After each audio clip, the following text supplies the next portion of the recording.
Bismillahirrahmanirrahim. Assalamualaikum warahmatullahi wabarakatuh. Waalaikumsalam warahmatullahi Waalaikumsalam warahmatullahi wabarakatuh. Waalaikumsalam warahmatullahi wabarakatuh. Ya, selamat malam semuanya. Salam sejahtera untuk kita semua. Semoga selalu diberikan kesehatan ya. Saya sebelumnya mohon maaf gitu ya sekarang karena memang di siang hari aktivitas saya benar-benar sangat padat gitu ya. Saya harus membagi antara pekerjaan yang satu dengan yang lain gitu ya, termasuk masalah kuliah gitu ya. Bahkan saya dapat kabar ada edaran dari kampus tadi itu kalau nanti setelah tengah semester setelah UTS katanya akan ada pertemuan tatap muka gitu untuk kampus. Belum tahu ya nanti teknisnya seperti apa. Tapi di situ yang sudah mulai harus melakukan tatap muka salah satunya adalah mata kuliah yang dimasukkan ke dalam program Merdeka Belajar Kampus Merdeka. Dan kebetulan, ini ada kebetulannya, mata kuliah saya yang metodologi sejarah itu terdaftar di program Merdeka Belajar Kampus Merdeka. Jadi secara otomatis kemungkinan besar nanti saya juga harus masuk, sudah mulai masuk gitu ya. Nah untuk mata kuliah pengantar ilmu sejarah juga kemungkinan besar gitu ya, ada potensi untuk kita tatap muka terbatas gitu ya. Mungkin untuk yang atau mahasiswa yang tinggal di Serang, Pandeglang, dan sekitarnya mungkin sudah bisa kuliah langsung ya, walaupun kapasitinya itu mungkin sekitar 50% lah ya. Dan itu ada angin segar sebenarnya bagi dunia perkuliahan, dunia pendidikan kita. Artinya apa? Kita mau tidak mau dan suka gitu ya, harus suka, nanti kita harus berdampingan dengan pandemi ini. Akhirnya jadinya endemi gitu ya. Jadi nanti akan seperti itu kondisinya ya. Nah, baik, mohon oke ada yang masih saya unmute ya. Baik. Nah, hari ini insya Allah saya akan mencoba memaparkan tentang kuliah kita gitu ya. Jadi kuliah kita hari ini adalah temanya tentang minggu kemarin tuh saya lupa ya temanya kita minggu kemarin apa ya? Mohon diingatkan ya. Minggu kemarin membahas tentang sejarah perkembangan ilmu sejarah, ya Pak? Perkembangan ilmu sejarah ya. Ya, sejarah perkembangan ilmu sejarah. Saya ingin membahas dulu nih yang minggu kemarin gitu ya, sedikit aja. Apa yang Anda tangkap materi tentang minggu kemarin itu seperti apa sih? Yang tentang sejarah. Sambil saya siapkan PowerPoint. Gimana? Ada yang mau mencoba menjelaskan? Atau mau mencoba berkomentar?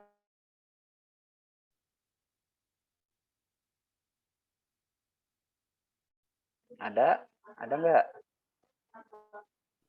Saya Pak mau mencoba Pak. Boleh, silakan. Aditya. Boleh dinyalakanlah kameranya ya, biar saya familiar dengan wajahnya. Silakan. Nah, silakan. Assalamualaikum warahmatullahi wabarakatuh. Waalaikumsalam warahmatullahi wabarakatuh. Jadi minggu kemarin kita belajar tentang perkembangan ilmu sejarah. Jadi perkembangan ilmu sejarah itu dibagi menjadi beberapa periode. Salah satunya zaman Yunani, zaman Romawi, kemudian ada zaman gereja awal dan zaman gereja pertengahan. Dan selanjutnya pada abad ke-16 terdapat masa reformasi dan Renaissance. Kemudian di abad 17 terjadi penemuan baru dan abad ke-18 terjadi rasionalisme dan penyerahan. Abad ke-19 terjadi liberalisme dan romantisme, dan perkembangan ilmu sejarah sampai sekarang yaitu sejarah baru dan sejarah kritis. Itu saja sih Pak, cukup. Baik, Aditya, terima kasih sudah mencoba menghubungkan ya materi-materi kemarin itu ya, mungkin sudah sangat baik itu tadi dipaparkan. Artinya memang saya menjelaskan secara periodik ya, kronologi gitu ya, dan kaitannya dengan bagaimana proses penulisan sejarah. Baik, hari ini kita sudah mulai masuk ke dalam sejarah dalam kategori tataran sebagai sebuah ilmu gitu ya, maka saya perlu menyampaikan materi ini gitu ya, bahwa yang namanya kemarin kan kita sudah bahas ya sedikit ya, sejarah sebagai ilmu itu apa sih syaratnya. Nah, masih ingat nggak sejarah sebagai ilmu itu syaratnya apa aja sih? Apa aja syaratnya sejarah sebagai ilmu? Syaratnya itu ada 5, Bapak. Ada apa aja? Yang pertama itu sejarah sebagai ilmu itu harus bersifat empiris, harus mempunyai objek, harus mempunyai teori, harus mempunyai generalisasi, dan harus mempunyai metode. Ya, baik. Sudah ya dijawab tadi oleh Putri. Jadi istilah ilmu itu berkenaan dengan bahwa memang benar sejarah itu bisa diuji kebenarannya, intinya gitu. Artinya ilmu sejarah faktanya. Karena apa? Karena memang ketika kita berbicara sejarah sebagai ilmu, tatarannya adalah dalam dikembangkan aspek metodologinya gitu. Nah, hari ini insya Allah saya akan mencoba memaparkan ini metodologi sejarah ya. Semoga Anda cepat paham ya tentang metode sejarah ini. Walaupun sebenarnya memang masih banyak yang harus kita diskusikan nanti ya. Tapi saya akan walaupun saya mata kuliah ini diampu oleh saya gitu ya. Tapi maksudnya saya akan mengampu mata kuliah metodologi sejarah gitu ya di semester 3. Nanti saya nggak akan terlalu dalam lah untuk di kuliah semester 1 ya. Jadi saya hanya mencoba untuk apa ya, menghubungkan saja hal-hal yang dianggap penting di dalam metodologi sejarah. Ini pertemuan 3 atau 4 sih? Saya lupa ya. Pertemuan keempat, Bapak. Keempat, Pak. 4. Ya udahlah nanti dirubah aja ya ininya PowerPoint saya berarti masih pertemuan ketiga ini. Baik, ya metodologi sejarah. Sebelum kita berbicara metodologi sejarah, kata dasar metodologi itu adalah dari kata metode atau metoda gitu ya, atau method gitu ya kalau dalam bahasa Latin ya. Jadi kalau kita berbicara metode gitu ya, nah ini harus Anda pahami dulu. Jadi metode itu adalah cara gitu ya, prosedur, kemudian teknik untuk mencapai atau menggarap sesuatu secara efektif dan efisien. Ya, jadi kalau menurut Garagen itu metode sejarah ya, ini saya kutipnya dari bukunya Louis Gottschalk ya, yang judulnya Mengerti Sejarah. Anda sekali-kali nanti harus sering baca buku itu. Kalau mata kuliah metodologi saya wajibkan membaca buku itu karena konsep metode sejarah itu diuraikan sangat jelas di dalam buku itu ya. Jadi metode sejarah itu diartikan sebagai perangkat prinsip dan aturan yang sistematis yang dimaksudkan untuk membantu dalam pengumpulan sumber-sumber sejarah.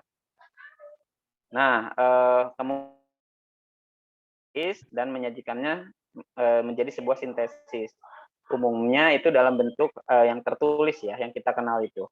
Nah, kemudian kalau Louis Gottschalk gitu ya, yang dimaksud dengan metode sejarah adalah proses menguji dan gitu ya, menganalisis secara kritis rekaman dan peninggalan masa lampau. Kemudian rekonstruksi yang imajinatif tentang masa lampau berdasarkan data yang diperoleh dengan menempuh proses itu disebut historiografi. Artinya muara dari kegiatan metode sejarah adalah penulisan sejarah. Nah, ketika kita berbicara penulisan sejarah, berarti kita berbicara tahap akhir dalam sistem atau dalam sistematika atau prosedur metode sejarah kita. Yang kita sebut adalah metode historiografi. Nanti kita bahas historiografi secara sendiri. Mungkin kalau saya lebih senangnya nanti kita diskusi ya, presentasi aja nanti. Yang kebagian tema historiografi wajib menjelaskan apa itu historiografi gitu ya nanti. Nanti saya bagilah kelompoknya ya. Kemudian ada yang terakhir ya menurut Dudung Abdurrahman. Metode sejarah itu merupakan sepangkat aturan yang sistematis dalam mengumpulkan sumber sejarah secara efektif. Kemudian melakukan penilaian secara kritis dan mengajukan sintesis dari hasil-hasil yang dicapai dalam bentuk tulisan. Nah, itu menurut Dudung Abdurrahman.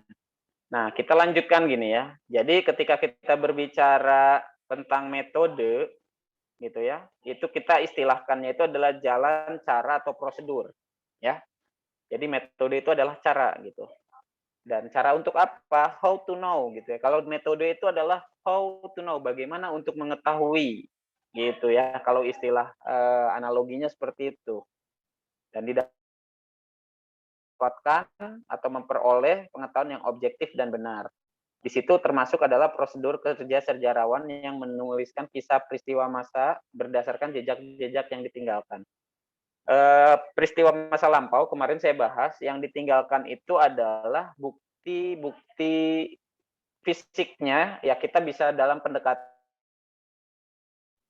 Tapi kalau kita lihat bukti fisik itu tidak akan bisa berdiri sendiri apabila tidak didukung oleh sumber lain yang relevan atau yang sesuai dengan bukti fisik tersebut. Minimalnya bukti fisik itu harus ada sumber pembanding yang sezaman. Misalnya gini, kalau belajar sejarah Indonesia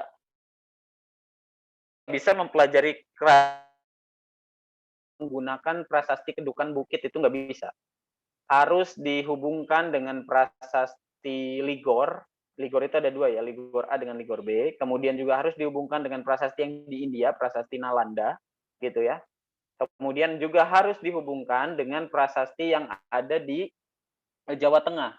Karena kaitannya kenapa Sriwijaya dengan Mataram, ya, dua-duanya itu ternyata memiliki hubungan, kalau saya sebut bahkan hubungan biologis, karena Raja Balaputra Dewa yang di Sriwijaya itu, ya sebenarnya kalau kita sebut adalah putra pelarian, ya dari Raja Samaratungga gitu ya. Jadi Raja Samaratungga itu kan memiliki 2 orang anak ya. Yang pertama itu adalah Pramodawardhani, kemudian menikah dengan Rakai Tikatan, dan putra yang berikutnya adalah Balaputra Dewa.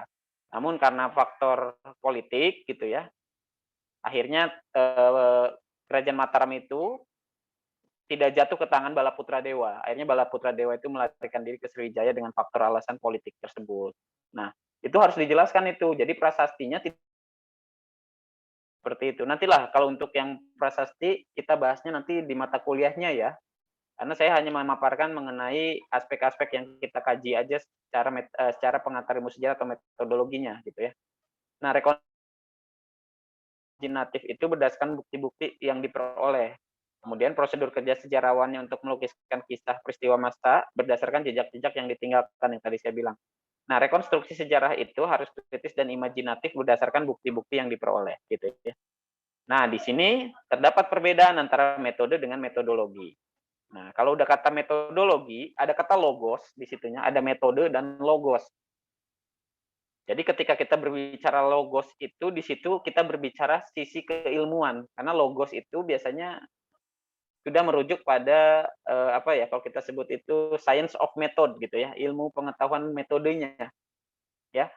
Jadi kalau kita sebut kan dari kata bio dan logos gitu ya.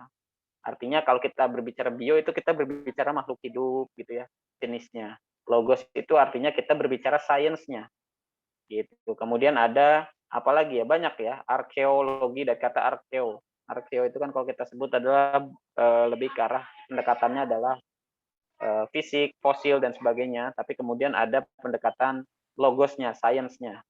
Nah, berarti ketika kita berbicara metodologi sejarah, kalau yang tadi metode itu kan hanya how to know gitu ya, bagaimana untuk mengetahui. Tapi kalau dalam metodologi sejarah, itu kita mengenal istilahnya adalah know how to know gitunya. Jadi istilahnya itu kalau tadi di metode hanya how to know gitu ya. Kalau metodologi sejarah kita menyebutnya adalah know how to know gitu ya. Jadi tahu bagaimana cara untuk mengetahui gitu ya. Kalau kita sebut nih. Ya, itu berarti saya katakan metodologi sejarah itu adalah sebagai suatu ilmu yang membicarakan tentang cara gitu ya. Yaitu cara untuk mengetahui bagaimana peristiwa yang terjadi pada masa lampau. Gitu. Nah, Profesor Sartono Kartodirjo mengemukakan juga membedakan antara metode sebagai bagaimana orang memperoleh pengetahuan yang tadi saya bilang how to know, dan metodologi sebagaimana mengetahui bagaimana harusnya mengetahui gitu. To know how to know gitu ya. Dan metodologi dalam setiap ilmu gitu, termasuk di metodologi sejarah. Nah, kalau berbicara metode mungkin lebih kita ringkas gitu ya, dia lebih ke arah teknik penelitian atau alat yang dipergunakan untuk mengumpulkan data. Gitu. Kalau metodologi di dalamnya ada konsep falsafah, filosofisnya gitu ya, kemudian ada proses penelitiannya, ada asumsi-asumsi, ada nilai-nilai standar atau kriteria, ada pendekatan ya. di dalam metodologi sejarah, ada konsep generalisasi yang harus diuraikan, ada teori juga di dalamnya. Jadi kompleksitasnya lebih tinggi di dalam kata metodologi sejarah. Metodologi sejarah itu ibarat sebuah rumah, bangun ruang yang utuh gitu ya. Cuma kalau kita berbicara rumah itu kan ada part-part tertentu gitu ya. Artinya rumah itu tidak berdiri, ada bagian dapur, ada ruang tamu, ya, ada bagian depan, ada teras, mungkin kalau rumah ada balkonnya ya. Nah, itu kalau metodologi itu seperti itu. Komponennya lebih kompleksitas karena di dalamnya ada istilah filosofisnya ya, ada pendekatan, ada teori dan sebagainya gitu. Baik, kemudian kerangka dan isi metodologi sejarah itu kalau kita sebut struktur ilmu itu sebenarnya kita bisa mulai dari fakta, kemudian menuju konsep ya. Setelah konsep itu ada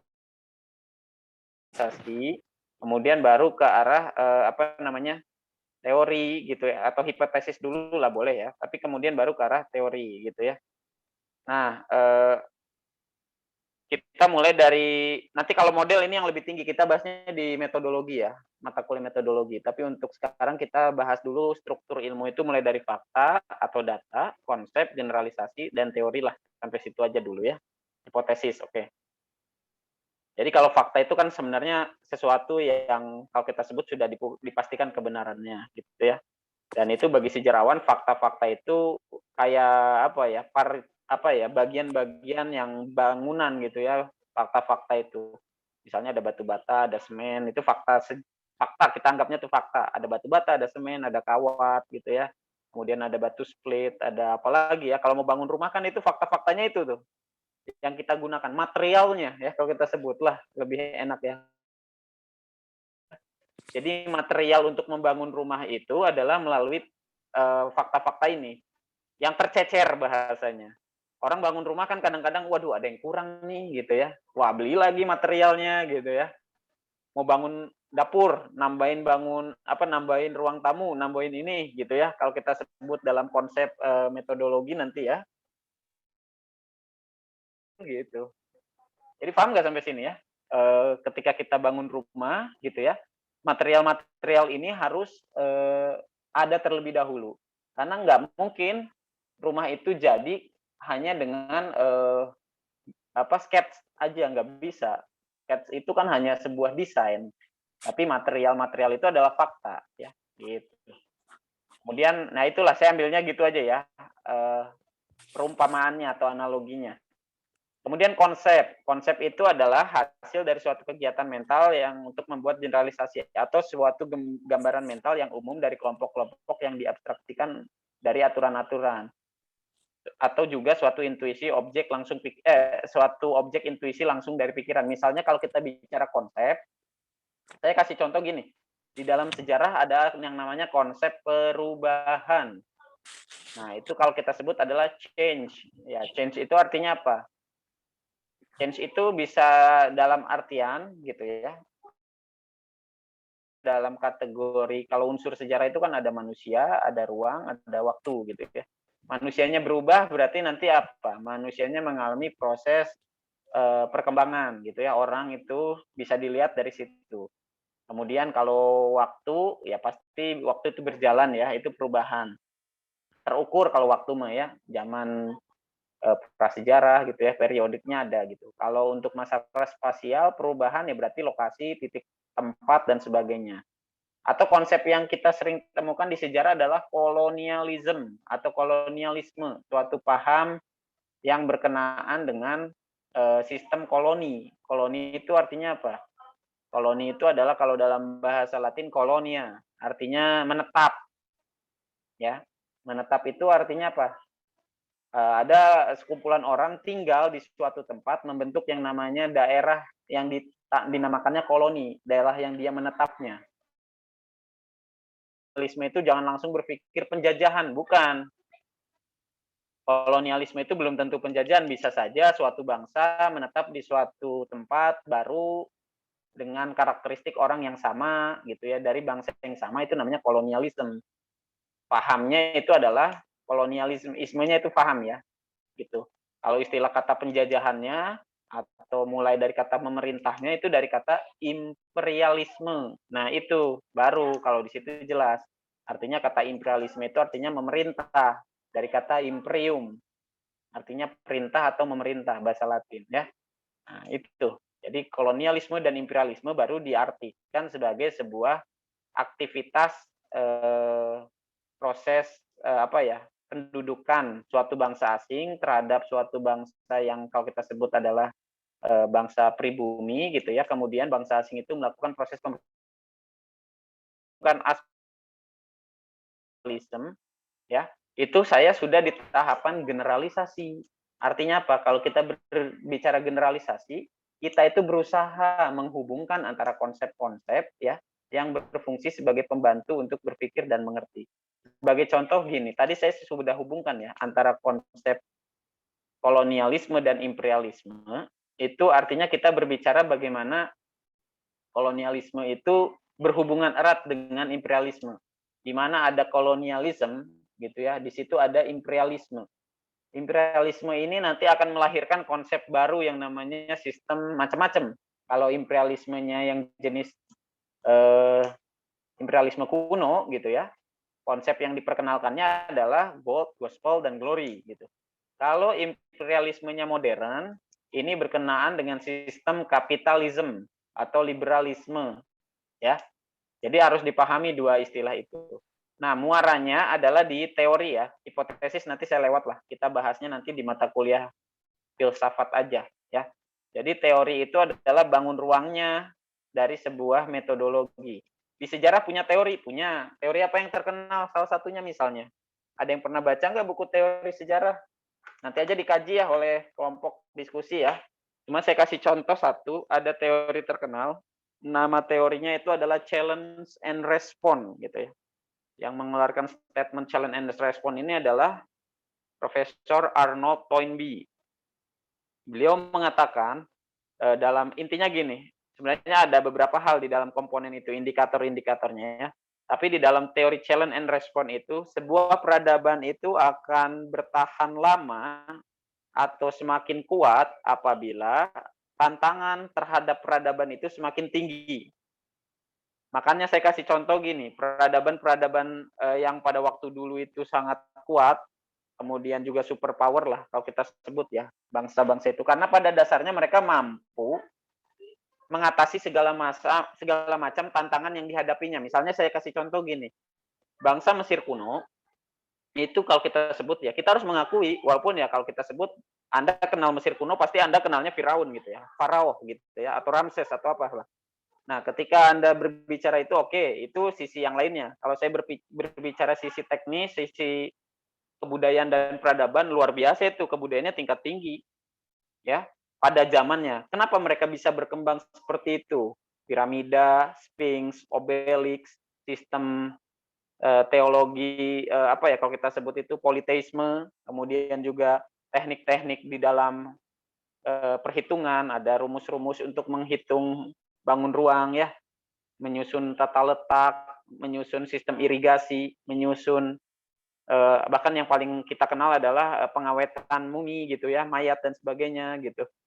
Itu kan mencerminkan bahwa bangsa pengetahuan sebenarnya dia cerdas. Cerdasnya karena apa? Tantangan bangsa Mesir kuno itu pada zaman dahulu adalah Sungai Nil itu akan selalu menghajar mereka gitu ya, bahasanya kasarnya tuh menghajar dalam artian mereka tinggal di daerah kawasan pesisir Sungai Nil, dan Sungai Nil ini adalah tantangan terbesar bagi bangsa Mesir kuno untuk beradaptasi, untuk berkembang menjadi bangsa yang besar. Paham ya sampai sini ya? Nah, challenge and response itu masuk di situ tuh. Bahwa semakin besar sebuah peradaban atau semakin tinggi sebuah peradaban di dunia, itu diakibatkan karena challenge-nya, tantangan terhadap peradaban itu semakin tinggi atau semakin besar. Berbanding lurus artinya kalau kita sebut, semakin dipukul itu orang semakin melawan. Ya, itu seperti gaya ya kalau di dalam fisika itu. Semakin diberikan tekanan, semakin dia memberikan dorongan gitu. Nah, itulah yang terjadi di peradaban pada masa lampau. Saya ambil contohnya memang Mesir. Sebenarnya peradaban yang berjaya pada masa lampau itu masih banyak. Misalnya Mesopotamia. Di situ ada dua sungai besar ya, ada sungai Efrat dan Tigris gitu ya. atau peradaban Hindustan atau peradaban Asia Selatan gitu ya. Di situ ada sungai Indus, kemudian ada sungai Gangga. Kemudian di Cina juga sama, peradaban Cina ya, khususnya gitu ya. Itu kalau kita sebut, kalau di dalam sejarah itu disebutnya peradaban lembah sungai Yangtze dan macam-macam ya. Sungai di Cina juga banyak, panjang-panjang tuh. Ada sungai Yangtze, sungai Mekong, Huanghe, dan sebagainya gitu ya. Atau kita sebutnya kalau di dalam Cina itu adalah peradaban lembah kuning lah, lebih dikenalnya gitu ya, kalau di dalam buku-buku sejarah. Nah, itu adalah bukti atau tanda bahwa semakin besar tantangan suatu peradaban, semakin tinggi juga tingkat perkembangan si peradaban tersebut ya. Itu saya membuktikannya sampai situ. Baik, sebelum kita mulai ke sini, kita diskusi dulu lah. Nanti saya lanjutkan ke PowerPoint selanjutnya. Sampai sini ada yang mau ditanyakan dulu nggak? Silakan. Ini saya tutup dulu biar kita diskusi dulu. Nanti kalau sambil ini ngantuk, kalau nggak sambil diskusi, saya juga harus mendapatkan respon dulu dari Anda. Silakan. Ada yang mau bertanya tentang struktur ilmunya dulu di dalam sejarah? Tadi sudah saya sampaikan. Sampai teori. Bapak izin bertanya. Ya, silakan. Assalamualaikum warahmatullahi wabarakatuh. Nama saya Putri Maharani Adila dari kelas 1B. Izin bertanya Bapak mengenai metodologi sejarah. Pertanyaannya itu mengapa metodologi sejarah itu dalam buku selalu disamakan dengan filsafat sejarah kritis? Terima kasih. Wassalamualaikum warahmatullahi wabarakatuh. Waalaikumsalam warahmatullahi wabarakatuh. Baik, terima kasih. Tadi siapa? Putri ya? Iya, Bapak. Baik. Jadi kalau kita berbicara tentang, sebenarnya kita yang namanya tema sejarah kritis. Sejarah kritis itu sebenarnya adalah titik tolak gitu ya, atau turning point lah kalau kita sebut itu, bahwa ada pendekatan secara metodologis di dalam disiplin ilmu kita, sejarah. Kalau kita sebut ini kan narasinya narasi yang diuji objektivitasnya. Makanya kata Leopold, menulislah seperti apa adanya gitu ya. Maksudnya berusaha para sejarawan itu untuk objektif, karena dengan objektif aspek metodologi dan empirikal itu bisa dibuktikan. Makanya di situ filsafat sejarah kritis itu sebenarnya adalah merujuk pada penulisan yang memang mampu mengkonstruksi peristiwa sejarah lebih objektif gitu ya. Lebih kalau saya sebutnya adalah total history gitu ya. Total history adalah menulis sejarah dengan segala macam material yang bisa mendukungnya, dan kemudian si material itu nanti memberikan efek kepada tulisan kita adalah bahwa ini sangat objektif gitu ya, dan berusaha para sejarawan itu tidak menginterpretasi, memberikan atau menyajikan data sesuai dengan fakta dan data yang dia temukan. Nah, itu kalau kita sebut adalah filsafat sejarah kritis. Kemudian nanti kalau di aliran filsafat sejarah, banyak itu tokoh-tokoh yang bisa digunakan sebagai rujukan. Kalau saya sih biasanya kalau di dalam sejarah itu saya selalu menggunakan filsafatnya Hegel gitu ya, tentang tesis, antitesis, dan sintesis gitu, atau materialisme dan dialektikanya gitu. Nah, melalui filsafat itu saja di Hegel itu, tapi kalau filsafat nanti saya rasa saya harus memberikan kuliah filsafat ya, bagaimana hubungan antara tesis di dalam sejarah, kemudian ada antitesis terhadap statement tesis kita gitu ya, atau terhadap sebuah peristiwa sejarah, melahirkan sintesis gitu, melahirkan kesimpulan yang memang berasal dari dua titik tolak antara tesis dan antitesis, melahirkan sesuatu yang kalau kita sebut menjadi konklusi atau kesimpulan dalam sebuah narasi historis gitu. Nah, filsafat sejarah kritis di sini maksud saya adalah yaitu objektivitas di dalam penulisan sejarah, basicnya by data, tidak ada interpretasi yang berlebihan oleh sejarawan terpaku pada aspek metodologi dan tidak mengarang cerita gitu. Itu sejarah yang kritis. Makanya di dalam metodologi sejarah, nanti saya jelaskan ini poin berikutnya. Objektivitas sejarah itu mungkin masih di level yang tahap heuristik dan kritik. Nah, kita udah mulai masuk nih. Karena ketika dia sudah mulai di level interpretasi dan historiografi, nah sejarawan masuk di situ perannya. Karena kalau berbicara tentang objektivitas, menurut saya, ya dua level itu, dua tahap itu di dalam metodologi sejarah. Bukan berarti ini ya, bukan berarti ketika sejarawan menafsirkan itu, wah ini jangan-jangan bohong. Enggak. Sejarawan itu menafsirkan juga berdasarkan gagasan informasi lain yang dia miliki, kemudian dia hubungkan dengan narasi dan peristiwa atau fakta yang dia temukan dalam proses penulisannya. Jadi kadang-kadang kita juga harus ini ya melihat apa ya argumentasi-argumentasi sejarawan tulis. Nah, belum tentu semua sejarawan juga dianggapnya membohongi kita, tidak. Bahkan ada yang objektif kok.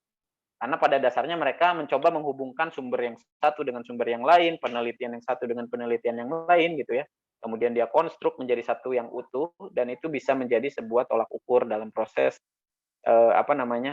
rekonstruksi tulisan sejarah yang nantinya dimuat di dalam tahap akhir yang kita kenal sebagai historiografi.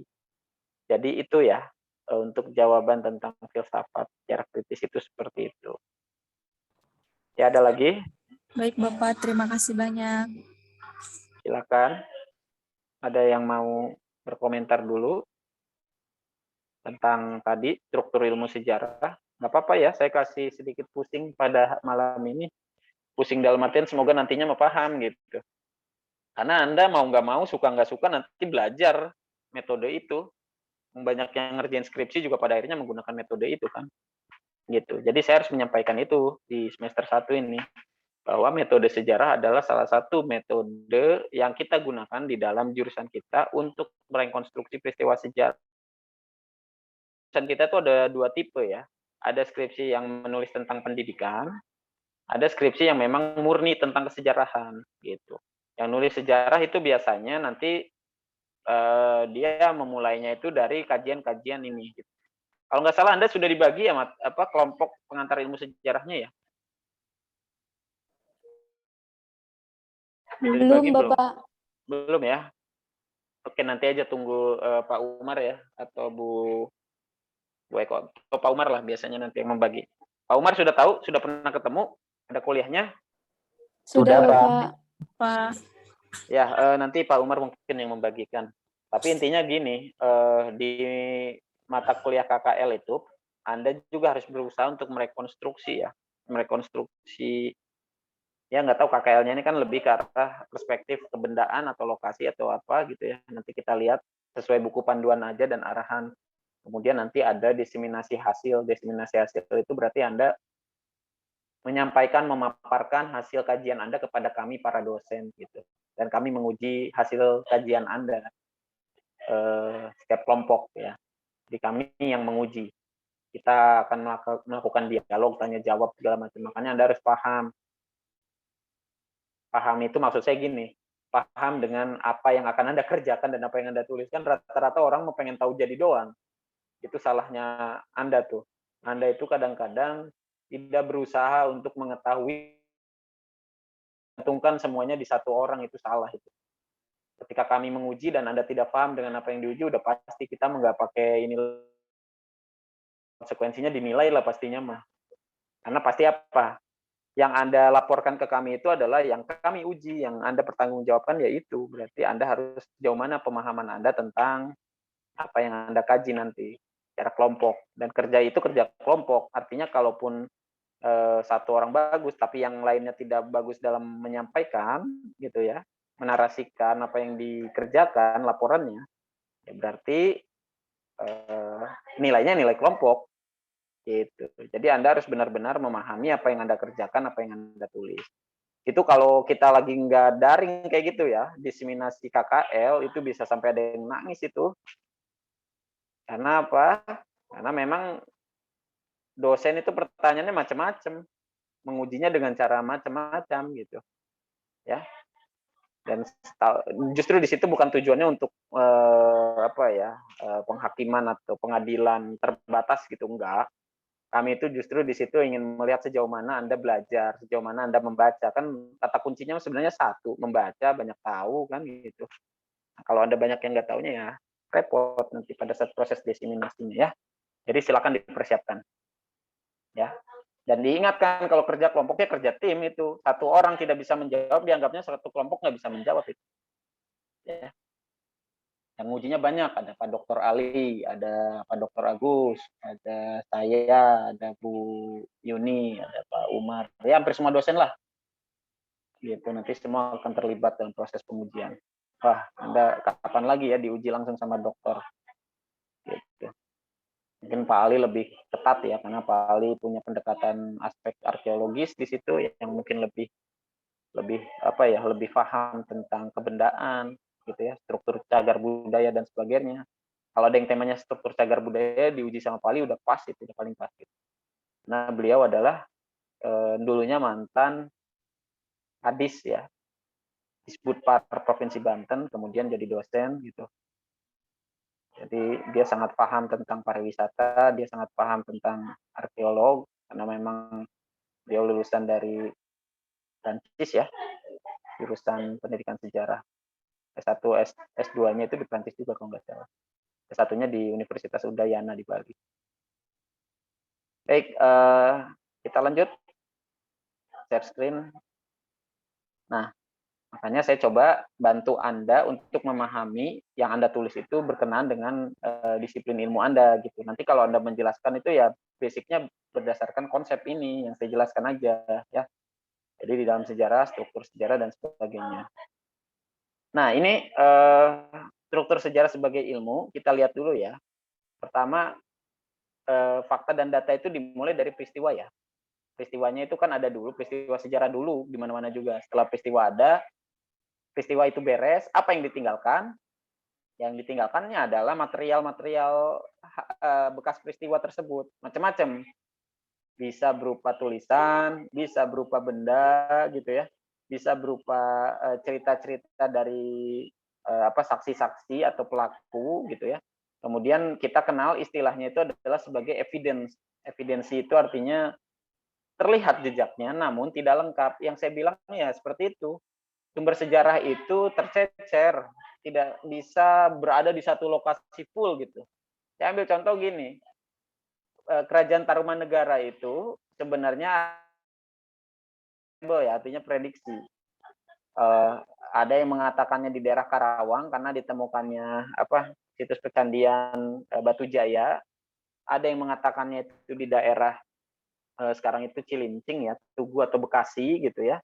Ada juga yang mengatakan di Bogor. Tapi kalau kita lihat prasastinya itu tersebar. Pertama di Bogor itu ada 3, di Pandeglang 1, kemudian di Cilincing di Tugu 1 ya.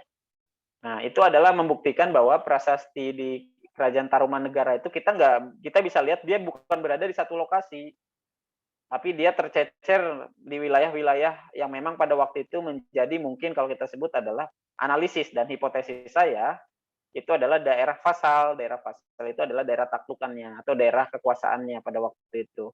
Yang dimana rata-rata prasasti itu kan motif dibuatnya prasasti karena apa? 1, peringatan, 2, seremonial, ya, 3, ada upacara adat atau upacara kerajaan atau upacara agama. Itu kan prasasti dibuatnya dari hal-hal kayak gitu.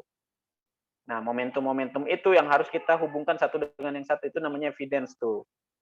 Ya, kemudian evidence itu diinterpretasi oleh sejarawan dalam pemikirannya gitu. Oh, berarti saya menganalisis gini.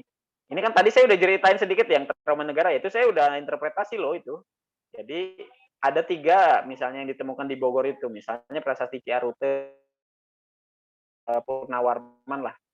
Kemudian prasasti Kebon Kopi, Gajah Airawata Purnawarman juga gitu ya. Kemudian ada prasasti kalau di Bogor ada yang satu lagi Muara Cianten. Sebenarnya nggak kebaca tulisannya, itu mah hanya berupa langgam-langgam tertentu yang mungkin kita harus lakukan kajian lagi secara arkeolog gitu. Nah, di situ kita bisa menyebutkan bahwa wilayah Tatar Jawa Barat sebenarnya gitu ya, bisa dipastikan pada waktu itu menjadi wilayah taklukan atau wilayah kekuasaan dari Kerajaan Taruma, yang sebenarnya untuk lokasi dan tempatnya kita harus perlu perhatikan. Karena di prasasti Tugu aja ya, itu kan menceritakan tentang pembangunan sungai gitu ya, Sungai Gomati, Candrabraga gitu ya. Kalau di Bekasi kan ada Sungai Candrabaga ya, bahkan sekarang diabadikan jadi nama Stadion Patriot Candrabaga gitu ya. Itu kan kita harus tahu bahwa itu muaranya asalnya itu dari nama-nama yang ada di dalam prasasti di Tugu.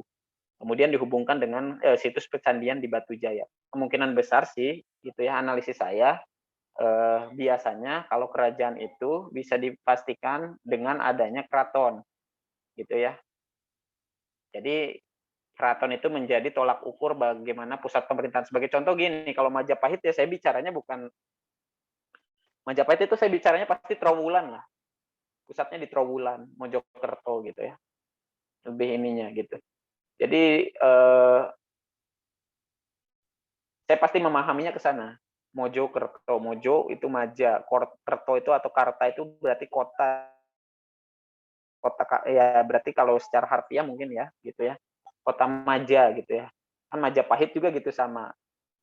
Mulainya juga dari tradisi yang kalau kita sebut ya, cerita tentang bagaimana seorang petani yang membuka daerah wilayah di situ, makan buah maja, kemudian buahnya pahit, kemudian dia teriak-teriak kemana-mana, Majapahit, Majapahit, akhirnya daerah itu dikenal sebagai daerah Majapahit gitu. Nah, itu yang kita ketahui gitu ya, karena berdasarkan dari keraton. Interpretasi ya. Kemudian interpretasi saya tadi saya udah cerita gitu. Nah, cerita di sini lebih bagusnya gitu ya, dalam bentuk tulisan. Saya bisa aja nulis gitu tentang bagaimana perkembangan kerajaan Tarumanegara di wilayah Tatar Jawa Barat berdasarkan evidence itu. Itu sudah jadi cerita. Nah, cerita ini tadi kalau kita sebut ya, di dalam cerita itu ada beberapa komponen yang harus apa ya, dijelaskan di situ. Pertama ada peristiwa dan perilaku manusianya, ada waktu, ada ruang dan tempat, ada penafsiran dan ada keunikan. Nah, cerita itu menjadi satuan yang utuh. Akhir dari kegiatan rekonstruksian peristiwa sejarah. Objek studi sejarah ada dua, ada alamiah, ada natural gitu ya, ada insaniah atau kultural. Dalam arti luas itu manusia dan alamnya. Dalam arti sempit atau terbatas kejadian atau kegiatan manusia. Nah, kemudian dibagi lagi menjadi masa nirleka dengan ya atau kita sebut masa setelah mengenal tulisan. Ini saya udah nggak jelaskan lagi, ini juga tidak terlalu ini. Oke nih. Nah, metode sejarah ini berdasarkan bukunya Prof. Heli Samsudin ya. Sebenarnya kalau di bukunya Prof. Kunto Wijoyo, metode sejarah itu ada 4. Yang pertama itu tahap heuristik, kritik, kemudian juga ada tahap interpretasi yang ketiga, dan yang terakhir adalah historiografi. Ini saya mengutip dari bukunya Prof. Heli Samsudin, penerbit Ombak tahun 2007. Nah, bukunya di situ menjelaskan bahwa tahap heuristik itu adalah tahap yang pertama, kemudian yang kedua tahap analisis atau kritik itu di yang kedua, kemudian yang ketiga adalah historiografi. Pak Prof. Helius Samsudin itu memasukkan interpretasi yang tahap ketiga itu sebagai bagian dari historiografi. Karena menurut Prof. Helius Samsudin di tahap historiografi itu sudah mulai ada penafsiran dari para sejarawan atau interpretasi para sejarawan gitu. Jadi menurut dia interpretasi bukan satu tahap yang sendiri, tapi dia adalah masuk dalam tahap historiografi. Nah, ini kita udah mulai masuk nih. Tahap yang pertama adalah heuristik. Heuristik itu dari bahasa Latin eureka, ya, artinya menemukan, gitu ya. Atau kalau kita sebut tahap heuristik itu adalah tahap mencari dan menemukan sumber sejarah. Tempat-tempat sumber sejarah itu biasanya itu ada di dalam museum, ada di dalam arsip, ada di perpustakaan, ada di internet, ada di koran biasanya. Kalau sumber lisan manusia itu biasanya ya di manusia ya maksudnya, itu bisa dia pelaku atau saksi sejaman. Masalah yang muncul dalam tahap heuristik itu satu, sumbernya udah sangat tua. Ya. Kemudian kalau udah sangat tua ini ya, mudah rapuh, mudah lapuk, pecah dan sebagainya gitu. Itu adalah tantangan para sejarawan mendapatkan sumber yang kalau kita sebut sudah sangat berumur dan memang dia tidak dalam tataran untuk dipegang atau disentuh ya, tapi dia sudah masuk di dalam kategori harus dirawat dan dilestarikan gitu ya, atau dijaga gitu. Kemudian sumber tidak boleh disembarangan dibaca. Pada daerah tertentu yang boleh membacanya orang-orang tertentu. Sebagai contoh gini, kalau kita sebut ada beberapa daerah yang memang memiliki sumber tertulis tapi hanya orang-orang tertentu, misalnya tokoh agama gitu ya, atau misalnya hanya rajanya atau aksesnya itu hanya diberikan kepada orang-orang yang memang memiliki kepentingan secara mentalitas gitu terhadap sumber tersebut. Dan orang-orang di luar etnis seperti di luar apa ya, ya mungkin etnis ya, di luar etnis seperti kita gitu, itu biasanya nggak akan bisa dapat akses untuk situ, ya.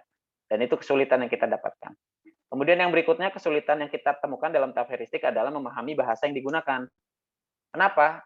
Ya secara gitu ya. Kalau misalnya arsip itu ada berapa jenis? Misalnya kalau di ANRI itu ada beberapa jenis juga, ada arsip Belanda. Arsip Belanda ya pasti menggunakan bahasa Belanda. Kalau Prancis juga ada, arsip bahasa Prancis ada, arsip bahasa Jepang juga ada, gitu ya. Kemudian arsip bahasa yang pernah menjajah kita kan banyak ya, ada bahasa Inggrisnya ada. Kemudian kalau surat-surat dagang kerajaan itu biasanya menggunakan huruf pegon atau huruf apa ya, Jawi lah gitu, kalau kita sebut Arab gundul lah lebih enak mah gitu ya. Itu juga banyak ditemukan di bahasa karena rata-rata pada waktu itu kerajaan Nusantara yang bercorak Islam pasti menggunakan bahasa Arab sebagai bahasa pengantar atau huruf pegon itu sebagai tulisan gitu ya di dalam surat-surat kenegaraan atau resmi gitu. Atau pada masa Hindu-Buddha teksnya itu berbentuk huruf Pallawa atau bahasa Sanskrit. Kalau di Jawa kuno punya aksara sendiri namanya Hanacaraka. Ya, kalau di daerah Lampung, Sumatera Selatan aksara namanya Kaganga. Kalau di daerah Sunda ada juga aksaranya namanya Sunda kuno, ya atau Sunda kalau kita sebut itu Sunda yang wiwit lah atau yang paling awal gitu ya. Bahasa Sunda juga sebenarnya itu kan bahasa yang harus dikaji gitu ya. Nah, itu yang ditemukan sumber-sumbernya. Kemudian kesulitan yang muncul lagi lebih banyak menggunakan tulisan tangan kalau sumber-sumber tua. Anda bisa bayangkan tulisan tangan pada zaman dulu kayak gimana, ya. Mungkin masih menggunakan ya alat sederhana ya, bulu ayam gitu ya. Kemudian juga menggunakan apa lagi? Kertas lontar gitu ya. Daun lontar bukan kertas lontar gitu ya. Nah, daun lontar itu kan mudah sekali lapuk ya kalau sekarang ya. Tapi pada zaman dulu termasuk yang sangat awet itu kalau pakai daun lontar itu. Kenapa? Karena dia lebih mudah untuk mencatat di daun lontar karena dia tidak akan tidak akan hilang gitu ya. Tulisan itu lebih tahan di situ. Tintanya bisa dari macam-macam ya, dari pewarna alami waktu zaman dulu gitu. Nah, itu. Kemudian yang terakhir adalah sumbernya masih tertutup. Batas dibukanya itu mungkin sekitar 25 tahun biasanya. Karena ada faktor-faktor tertentu. Misalnya pelaku sejarahnya masih hidup atau keluarga dari pelaku sejarahnya masih ada gitu ya. Itu juga tidak bisa sembarangan kan. Sejarah Orde Baru itu kenapa baru sekarang ditulis karena Pak Harto sudah nggak ada. Akhirnya semua dibuka, memorial pada masa pemerintahan Orde Baru itu baru bisa ditulis sekarang gitu. Kenapa? Karena dulu nggak mungkin kita nulis posisinya adalah orang yang terlibat secara aktif selama 32 tahun sebagai presiden kita masih hidup pada waktu itu. Anda bisa bayangkan kalau Pak Hartonya masih hidup, kemudian dilakukan rekonstruksi, bisa terjadi gejolak politik di negara kita itu. Ya. Nah, itulah yang terjadi. Ya, seperti itu. Oke, berikutnya adalah tahap kedua, kritik. Kritik itu adalah dilakukan tahapnya ya, atau kita sebut verifikasi data ya sebenarnya. Dilakukan terhadap sumber yang diperoleh untuk mendapatkan fakta dan harus objektif. Kritik ini dimasukkan ke dalam dua jenis, ada kritik eksternal dengan internal. Kritik eksternal ini kritik yang dikenakan pada fisik sumber, asli atau tidak asli ya. Jadi ada kata asli atau tidak asli. Berarti kalau kita berbicara asli dengan tidak asli, ini berbicara mengenai uji validitasnya, valid atau enggak gitu ya. Gitu. Kemudian ada kritik internal gitu ya, kritik yang dikenakan pada isi konten. Jadi gini, saya jelaskan dulu kritik eksternal itu asli atau tidak asli atau turunan. Misalnya gini, Anda kalau ke Perpusda baca buku, ada buku tulisannya itu adalah judul bukunya itu adalah Babat Tanah Jawi gitu. Atau Babat Tanah Jawa. Sudah diterjemahkan menggunakan dan itu sudah jadi buku gitu. Itu masuk kategorinya sumber apa? Ada yang bisa menjelaskan sumber apa itu? Babat Tanah Jawa gitu. Karena kalau kita berbicara sumber yang asli, itu kan sumber yang memang sebenarnya sudah terdokumentasinya harusnya di museum. Ya. Museum yang terbesar di Indonesia di mana, Pak? Ya, Museum Gajah atau Museum Nasional. Kalau saya nyebutnya Museum Gajah itu karena luas ya. Terus di depannya ada patung gajah itu tuh. Ya. Nah, kemudian yang berikutnya terdokumentasi di sana sumber-sumber sejarah yang menurut kita penting gitu. Dan kalau kita sebut adalah itu sebagai apa ya? Kalau kita sebut jejak sejarah bangsa kita yang terdokumentasikan di sana. Nah, sumber yang tadi saya bilang, yang babat tanah Jawi yang sifatnya apa? Sudah dibukukan, itu masuk kategori kepada sumber yang sifatnya turunan. Ya, artinya kalau sumber turunan itu dia kategorinya adalah sumber sekunder, sumber kedua. Sumber primer itu adalah sumber sejaman. Paham ya dari sini? Atau sumber yang kita sebut adalah sumber yang memang ada sesuai dengan peristiwa itu terjadi, itu namanya sumber primer. Paham ya sampai sini ya? Jadi ada perbedaan antara sumber primer atau primary resources dengan secondary resources gitu ya. Baik, kemudian kritik internal, kritik yang dikenakan pada isi konten. Isi konten itu maksudnya apa?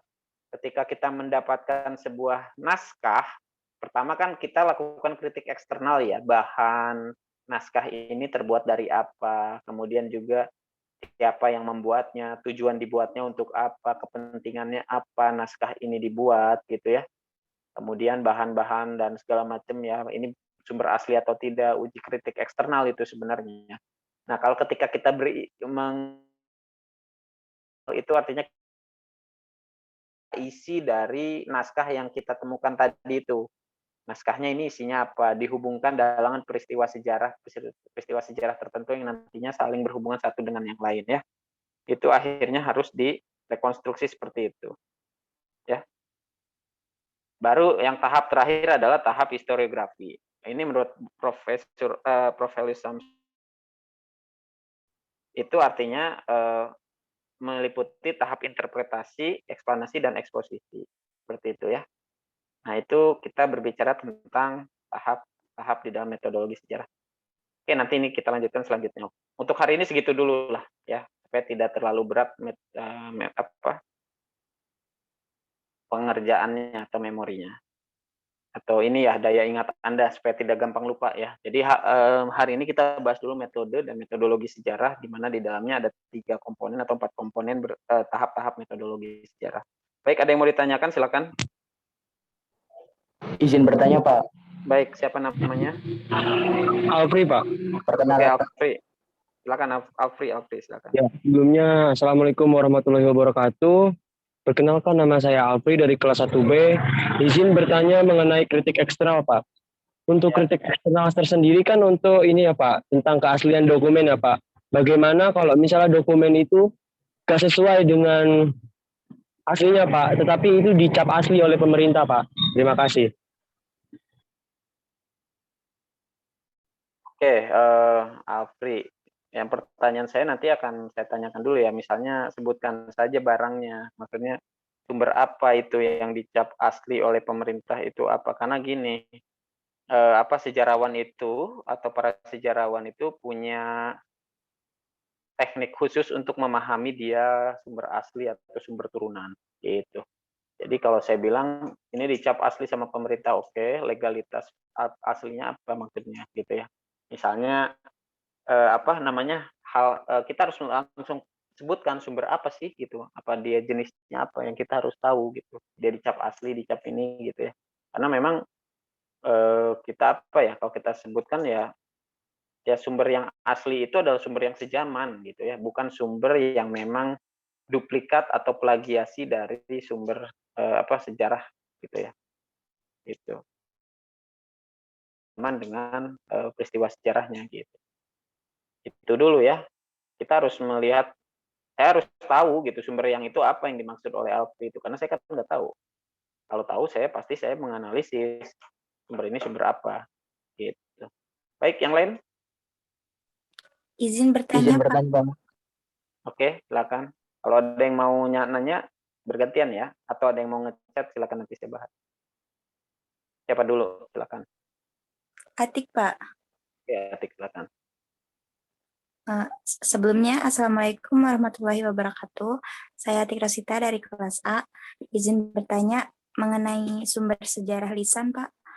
Itu kan harus pelaku atau orang yang sejaman ya Pak.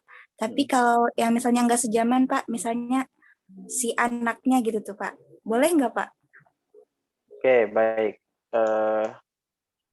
Untuk sumber lisan, tadi lupa di PowerPoint-nya. Sumber lisan itu ada 2 jenis. Yang pertama itu kita sebutnya adalah oral history atau sejarah lisan. Ada yang kedua adalah oral tradition atau tradisi lisan. Nah, untuk yang sejarah lisan ini memang adalah sumber sejarah yang memang dituturkan langsung oleh pelaku, kemudian saksi mata gitu ya. Itu bisa masuk kategori sebagai oral history, sejaman ya. Dan artinya dia mengingat jelas peristiwa itu dengan baik, kemudian dia coba rekonstruksi sesuai dengan apa yang dia ketahui putar peristiwa itu atau keterlibatan dia dalam peristiwa itu. Itu artinya kita masih bisa mendapatkan data dan fakta yang akurat ya. Misalnya sebagai contoh nih, Abdul Haris Nasution, Jenderal Abdul Haris Nasution itu menulis buku sekitar perang kemerdekaan gitu ya. Kenapa dia nulis buku itu? Posisinya nih ya, beliau itu bukan sebagai sejarawan, tapi posisinya adalah beliau menceritakan apa yang dia kerjakan selama proses itu, karena dia kan pelaku dan dia terlibat di dalam perang kemerdekaan gitu. Dia ceritakan dalam buku itu, dan buku itu masih fenomenal dan perlu kita baca tuh ya. Buku itu judulnya sekitar perang kemerdekaan, penulisnya itu kalau nggak salah ya, kalau bukan nggak salah ya, itu penulisnya Abdul Haris Nasution yang dia ini terlibat di situ. Artinya dia itu mencoba merekonstruksi apa yang dia tahu tentang periode perang kemerdekaan pada waktu itu ya. Kemudian untuk yang tadi ditanyakan anaknya atau keturunannya, cicit-cicitnya dan sebagainya gitu ya. Kalau saksi mata posisinya gitu ya, eyewitness gitu, itu masih bisa dikategorikan sejarah lisan karena dia mengamati dan menyaksikan langsung gitu. Tapi ketika dia dalam penuturannya itu sudah tidak mendapatkan informasi, artinya dapatkan cerita dari orang lain, itu berarti masuk ke dalam kategori tradisi lisan. Tradisi lisan itu artinya adalah sumber sejarah lisan ya, yang sebenarnya tuturan dari orang-orang yang memang mendapatkan informasi setelah peristiwa sejarah itu terjadi gitu ya. Artinya bukan informasi sejaman, tapi berdasarkan hasil rekonstruksi narasumber-narasumber sebelumnya. Jadi harus dipahami sejarah lisan pun ada bukan sejarah lisan ya, maksudnya sumber lisan pun ada beberapa karakteristik yang harus kita kenal gitu ya. Makanya kalau kita berbicara sumber sejarah sebenarnya ada 3, ada sumber korporal atau sumber benda gitu ya, ada sumber tertulis atau sumber tertulis ya, yang berikutnya adalah sumber lisan. Nah itu adalah 3 sumber sejarah utama yang biasanya kita temukan. Nah, nanti kita berbicara, kalau udah berbicara sumber, kita berbicara teknik pengumpulan sumber itu seperti apa. Teknik pengumpulan sumber itu kan ada macam-macam, ada studi literatur, ada observasi, ada wawancara, ya. Kemudian kalau di situ ada lagi tambahannya mungkin ekskavasi dan sebagainya. Itu adalah salah satu teknik pengumpulan sumber gitu ya. Jadi itu yang bisa dilakukan oleh para sejarawan untuk merekonstruksi peristiwa sejarah gitu. Baik, ada pertanyaan dari Alfi di sini tadi dari Atik ya. Saya coba jelaskan. Sumber yang saya maksud sumber beberapa golongan kiri Pak. Rata-rata buku-buku ini banyak yang diubah dari kasihan. Ya harus disebutkan lah, kalau saya itu susah merekonstruksi dan mengasumsikan sesuatu yang kita nggak merujuk pada langsung ini gitu, bukunya ini gitu. Itu saya gitu. Sumber-sumber kiri itu kalau saya sebut istilah kanan kiri itu kan sebenarnya yang menyebutkan istilah kanan dan kiri itu adalah orang-orang yang di persimpangan jalan. Buku karangannya dari Suhoki. Ya. Suhoki itu menyebut istilah kanan kiri gitu ya. Tengah. Kemudian diperkuat, sebenarnya pada awalnya bukan Suhoki ya, tapi pada awalnya itu adalah Jenderal Abdul Haris Nasution. Konsep jalan tengah kata dia itu ya. Jalan tengah itu menjadi dasar acuan konsep dwifungsi ABRI itu seperti apa gitu. Sastra Suhoki lah, etnis Tionghoa gitu ya, peranakannya di Indonesia. Kemudian dia mengeluarkan statement tentang orang-orang di persimpangan jalan gitu. Nah, Anda bisa baca buku itu. Maksudnya itu adalah dia melihat rekonstruksi, karena dia kan masuk dalam angkatan 66 sebenarnya. Jadi pada saat peristiwa G30S itu posisinya dia sebagai pelaku, bukan pelaku ya, artinya saksi mata. Saksi mata yang memang tahu, mengenal kondisi pada waktu malam itu gitu ya, mendapatkan informasi, bahkan sahabatnya juga menjadi korban dari apa namanya penculikan, upaya-upaya pemberantasan pada waktu itu, karena PKI kan partai besar pada waktu itu.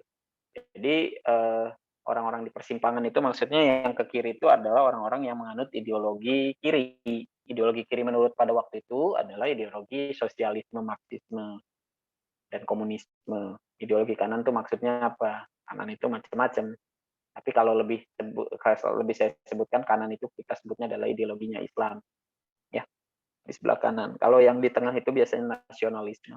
Itu adalah pola pergerakan kita, pola pergerakan nasional pada waktu itu ya memang ideologi itu ragam, banyak ya. Jadi itu bisa berupa sistem ideologi awal ya pada waktu itu, dan kita masih mengingat jelas gitu ya peristiwa-peristiwa itu terjadi kapan dan di mana gitu. Dan ideologi itu sampai hari ini masih bisa kita pelajari kok. Pelajari ya, artinya dengan tataran bukan untuk dianut, karena ideologi yang seutuhnya adalah Pancasila kita itu sekarang. Nggak bisa dirubah lagi, dan itu sudah final, sudah ketok palu. Baik, berikutnya Aldin Nur Habibi, izin dan imajinatif berdasarkan bukti-bukti yang diperoleh. Yang dimaksud imajinatif itu menurut penulis atau sejarawan sendiri bagaimana? Jadi rekonstruksi imajinatif itu adalah proses bagaimana sejarawan itu mampu sebuah peristiwa sejarah ya, sebelum ditulis itu dia mampu melakukan gambaran, membayangkan bagaimana peristiwa sejarah tersebut bisa dikaji secara historiografi gitu. Dan itu memang menjadi salah satu tolak ukur bagaimana seorang sejarawan itu harus bisa beranalogi, harus mampu memikirkan hal-hal di luar buku atau sumber yang dia temukan ya. Jadi dia itu harus punya gambaran, dia harus cerdas gitu ya. Dia harus bisa membayangkan kondisi sejamannya pada waktu itu. Karena kalau sejarawan nggak punya kompetensi atau kemampuan itu, saya yakin tulisannya monoton. Kemudian yang kedua adalah dia lebih banyaknya ngarang gitu. Imajinatif itu artinya dia seorang sejarawan itu harus punya estetika di dalam penulisan sejarah, mampu membayangkan, mampu menggambarkan sesuatu yang lebih natural gitu ya, memang benar terjadi pada waktu itu. Ya, baik itu ya.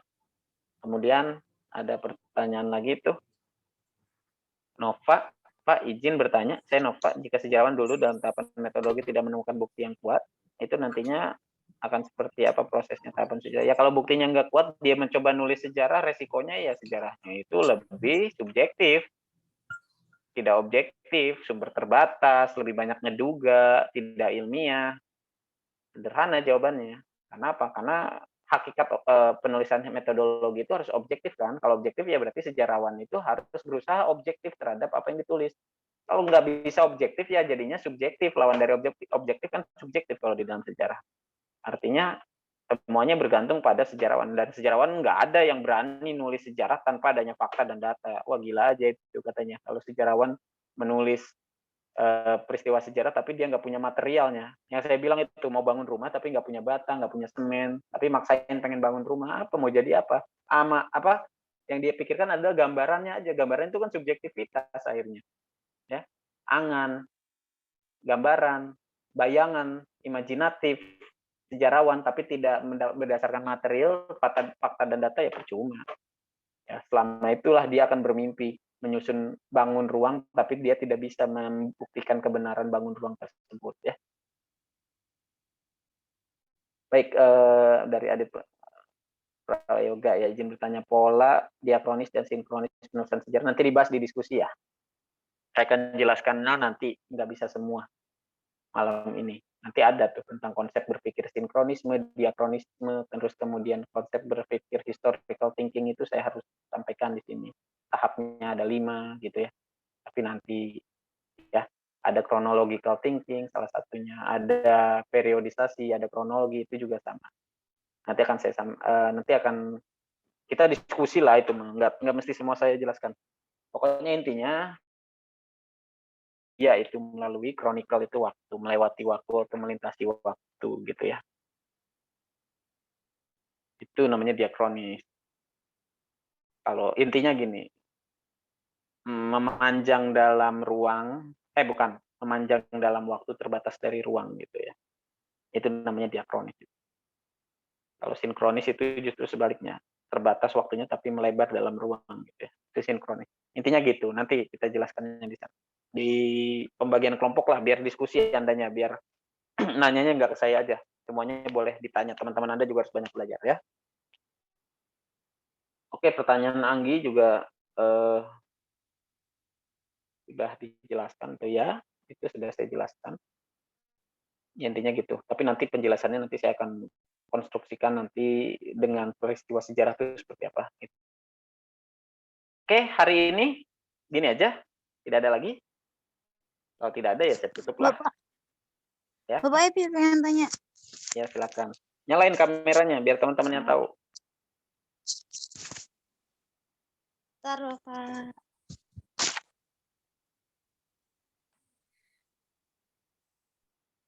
Oke, sambil Epi ini, saya jawab dulu pertanyaan Apriani.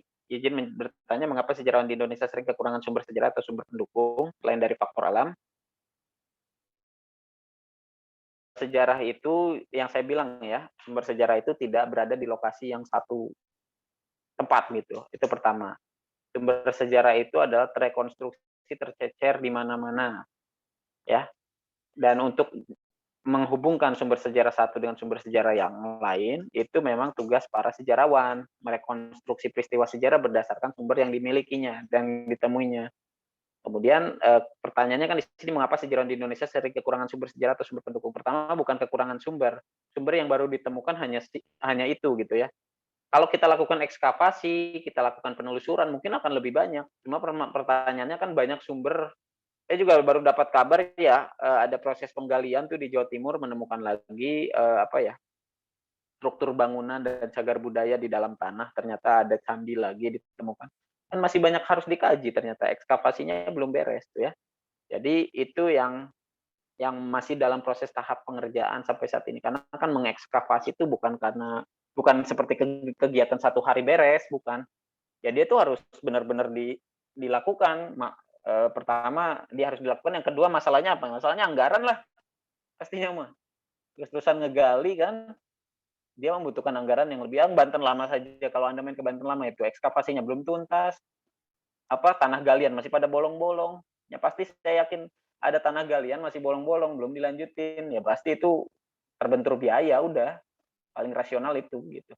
Jadi karena dia terbentur oleh biaya atau terbentur karena kebijakan, biasanya gitu. Berubah lagi kebijakannya atau kembali lagi kepada aturan-aturan yang dibuat gitu ya dari instansinya gitu. Itu belum tuntas itu. Anda main aja ke Banten Lama, di depan museum ini ya, Museum Banten Lama tuh, Purbakala. Nah, Anda lihat di depannya banyak galian ekskavasi belum tuntas itu. Ya, kenapa dia belum tuntas? Ya itu masalahnya di situ. Kalau karena faktor alam, bencana dan sebagainya, ada juga ya kalau saya sebut Candi Prambanan juga geser kok strukturnya pada waktu gempa Jogja itu, ya. Borobudur juga sedikit. Ya kalau udah bergeser itu posisi candi, ada kemungkinan rekonstruksinya pecah gitu ya.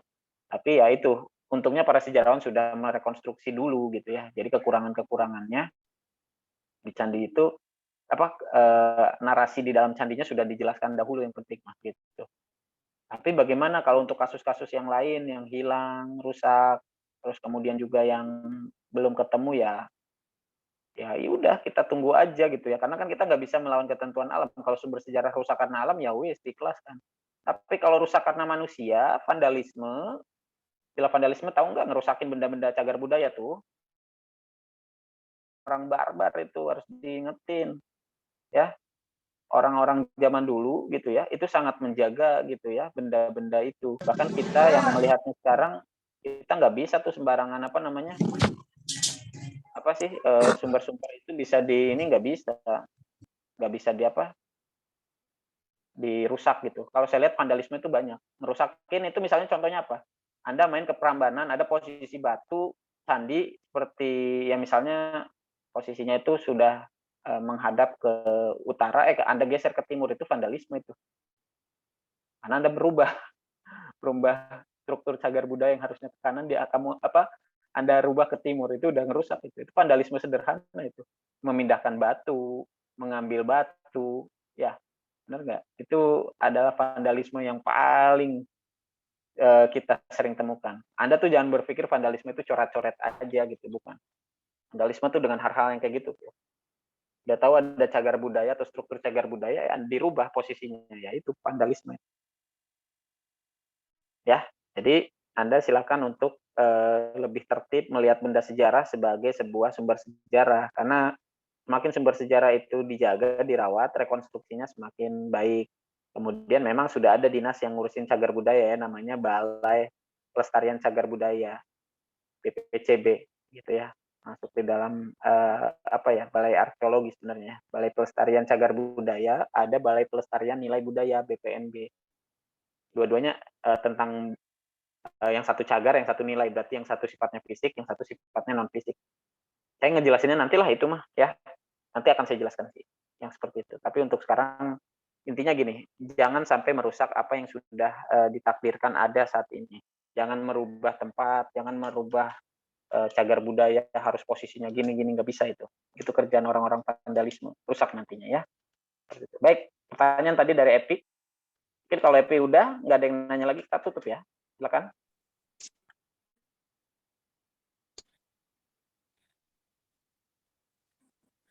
Bapak, kan Nabi pernah dengar suku Nusantara itu melalui 4 jalur kan? Nah, ada 4 teori, yaitu teori Arabiah, Gujarat, Persia, sama Cina. Yang Epi dengar juga, kalau contohnya teori Arabiah itu termasuk bukti primer. Sedangkan ketiga teori yang lainnya itu termasuk bukti sekunder. Kenapa gitu Pak? Bisa bukti primer dan sekunder gitu? Terima kasih Bapak. Assalamualaikum warahmatullahi wabarakatuh. Baik. Waalaikumsalam warahmatullahi wabarakatuh. Jadi ketika ada asumsi gitu ya, ini hipotesis ini dianggapnya yang paling tepat atau paling benar lah. Hipotesis ini yang paling lebih objektif gitu bahasanya ya. Oke, pertama saya harus jelaskan, memang Islam itu kan lahirnya di Arab, di Mekah, kota Mekah. Mekah dulu, Mekah, Madinah gitu ya. Kemudian peradaban Arab terbangun. Ada yang disebutnya adalah kota tamadun gitu ya. Kota yang memang terbentuk karena polarisasi Islam yang sangat baik. Peradaban Islam berkembang sangat baik di sana. Sistem tata kelola perkotaan juga baik. Nah, itu adalah salah satu ciri khas pembangunan. Makanya kata Madani itu sebenarnya dari kata Madinah. Itu adalah harapan bagi semua orang yang ingin menjadikan kotanya itu seperti kota Madinah pada waktu zaman Rasulullah. Gitu. Nah, kenapa ada teori Mekah, kalau saya sebut bukan teori Arab ya, merujuk pada teori Mekah, karena memang dianggapnya Islam itu langsung datang dari Mekah ke wilayah Nusantara. Artinya kalau kita berbicara konsep teori Gujarat, teori Persia, Islam itu kan proses perkembangannya, Anda kalau belajar sejarah peradaban Islam, ada beberapa fase. Pertama pada zaman Rasulullah, itu kita harus jelaskan dulu. Kemudian fase selanjutnya setelah Rasulullah wafat, ada fase di mana Khulafaur Rasyidin. Khulafaur Rasyidin itu terbagi menjadi 4. Pada masa ada Abu Bakar, kemudian pada masa Umar bin Khattab, ada masa Utsman gitu ya, ada masa Ali. Oke, klik beres dari masa Khulafaur Rasyidin, itu geser ke masa fase Bani, keluarga gitu ya.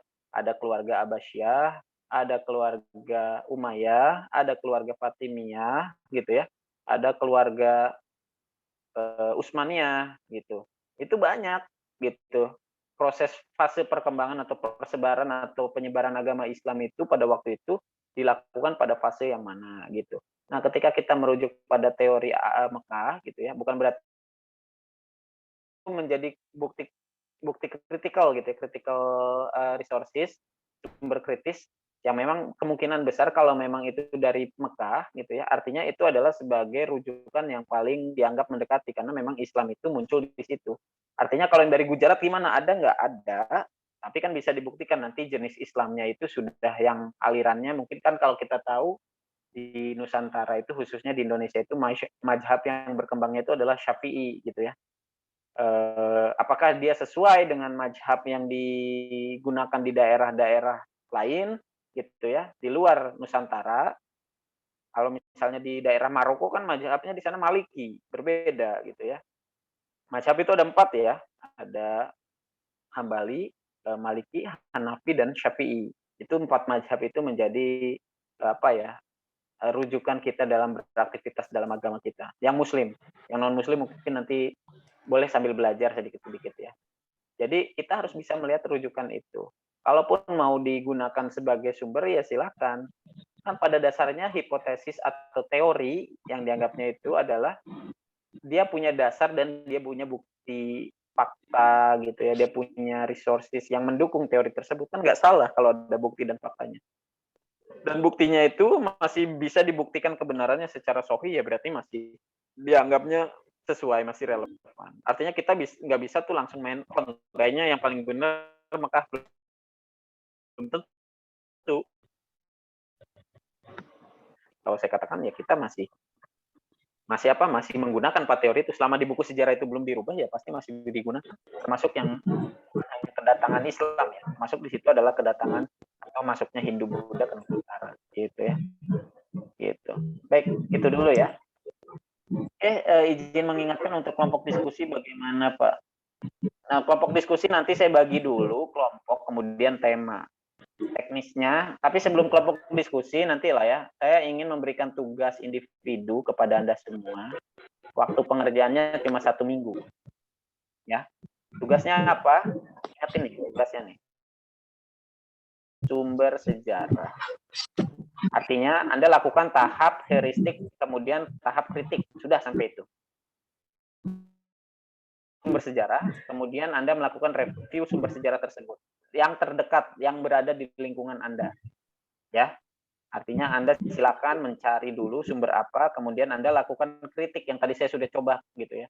Lakukan kritik secara eksternal maupun internal terhadap sumber tersebut, kemudian dijelaskan apa saja kepentingan sumber tersebut bagi penulisan sejarah menurut Anda. Ya. Tidak ada batasan word, kata dan sebagainya, pokoknya Anda buat aja sesuai dengan apa yang Anda butuhkan. Intinya gini, saya harus paham dengan apa yang Anda jelaskan gitu di dalam tugas itu ya. Waktu pengerjaannya 1 minggu, berarti kalau sekarang hari Rabu, kita dikumpulkan lagi hari Rabu jam 12 malam lah ya. Nanti saya kasih link pengumpulan tugas kepada Anda semua, oke? Waktunya 1 minggu. Mohon diingatkan kepada teman-teman yang belum hadirnya, tugas untuk dikerjakan atau ada tugas mereview sumber sejarah untuk mata kuliah pengantar ilmu sejarah. Artinya sumber sejarah apa? Terserah, kan sumber sejarah udah tadi dijelaskan, ada 3. Bisa berbentuk sumber benda, boleh sumber tulisan, boleh sumber lisan. Sumber benda juga apa? Ya Anda harus cari tahu lah. Itu nggak mesti saya jelaskan. Tugas itu yang paling penting adalah Anda mampu melakukan rekonstruksi terhadap sumber sejarah. Udah itu aja yang paling penting ya. Baik, sampai sini ada yang mau ditanyakan?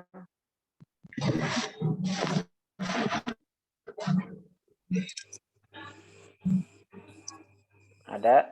Tidak ada? Izin bertanya. Oke, silakan. Putri. Izin bertanya, Pak. Bapak kan tadi menjelaskan tentang para sejarawan yang merekonstruksi sejarah. Nah, itu banyak yang tidak beres karena pertama kekurangan biaya. Jika memang apakah hal tersebut sepenuhnya didukung oleh pemerintah atau tidak? Jika memang sepenuhnya didukung, mengapa tidak menyelesaikan sampai beres, Bapak? Contohnya, misalkan para sejarawan merekonstruksi sejarah yang pertama, misalkan sejarah di Jawa Timur, misalkan, tetapi itu tidak beres sampai selesai. Tahap selanjutnya yaitu jika memang pemerintah mendukung, mengapa tidak sampai selesai, Bapak? Terima kasih. Baik. Intinya dalam penulisan sejarah itu tidak pernah ada yang tuntas.